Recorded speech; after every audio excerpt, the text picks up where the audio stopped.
Hello everyone, आज हम करेंगे क्लास 9th की असेसमेंट वर्कशीट। ये वर्कशीट जो है एसएसटी की है और ये 15 सितंबर की वर्कशीट है और क्लास आपकी 9th है।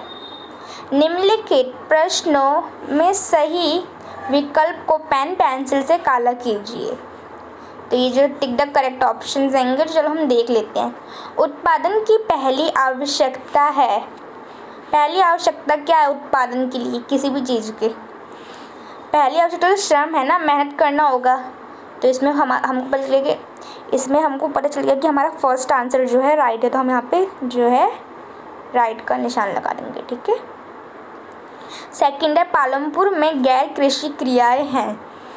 गैर कृषि क्रियाएं मतलब कि जो पालमपुर गाँव है इसमें गैर कृषि क्रियाएं कौन कौन सी है? परिवहन, दुकान चलाना, लघु विनिर्माण, उपरोक्त सभी।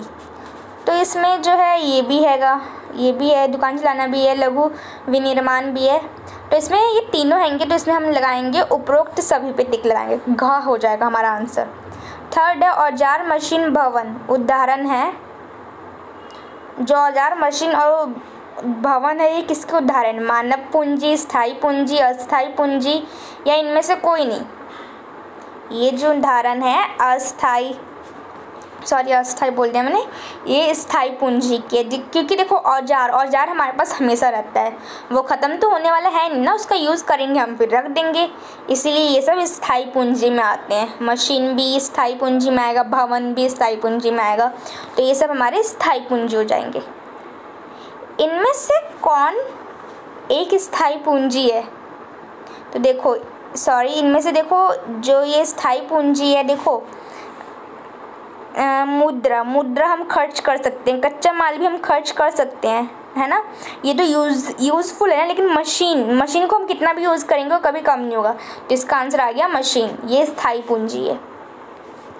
निम्नलिखित में से कौन सा एक आधुनिक खेती का प्रभाव नहीं है? जो निम्नलिखित है इनमें से कौन सा जो है आधुनिक खेती मतलब कि जो खेती नए तरीके से होती है उनमें से कौन सा नहीं है? मिट्टी की उर्वरता में कमी, वनों की कटाई, भौम जल स्तर में उत्पादन में कमी।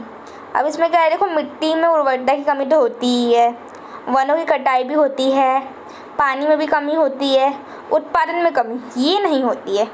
देखो उत्पादन तो बढ़ेगा ना, ये जो आधुनिक खेती है इससे उत्पादन बढ़ेगा, घटेगा नहीं, तो इसमें आंसर आ जाएगा घ। इसमें कह रहा है कौन सा नहीं है, तो नहीं है में घ आएगा, उत्पादन में कमी नहीं है। ठीक है।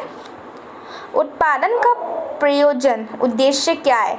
जो उत्पादन उसका उद्देश्य क्या है? वस्तुएं उपलब्ध कराना, सेवाएं उपलब्ध कराना, ऐसी वस्तुएं और सेवाएं उत्पादित कराना जिनकी हमें आवश्यकता हो। तो ये तीनों चीज़ें, तो इसमें हमारा आंसर जो है आ जाएगा उपरोक्त सभी, घ वाला आ जाएगा।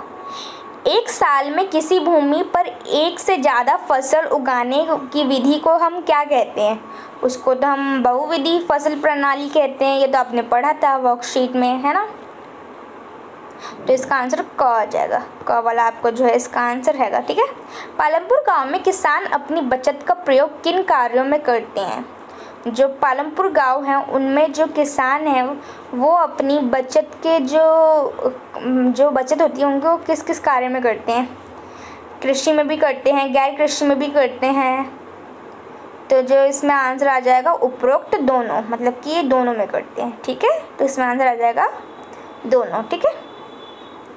अब इसमें जो है आपको जो ये 2 टाइप्स के क्वेश्चन दे रखे हैं, इसमें असर्शन और रीज़न वाले, मतलब कि देखो इसमें ये क्वेश्चन ये हैगा कि देखो अगर आपका जो असर्शन मतलब जो आपका ये कथन लिखा है ना, आप पे कथन, इसको हम असर्शन कहेंगे, असर्शन, और जो ये आर है इसको हम कारण मतलब कि रीज़न कहेंगे। ठीक है। इंग्लिश में मैंने आपको बताया।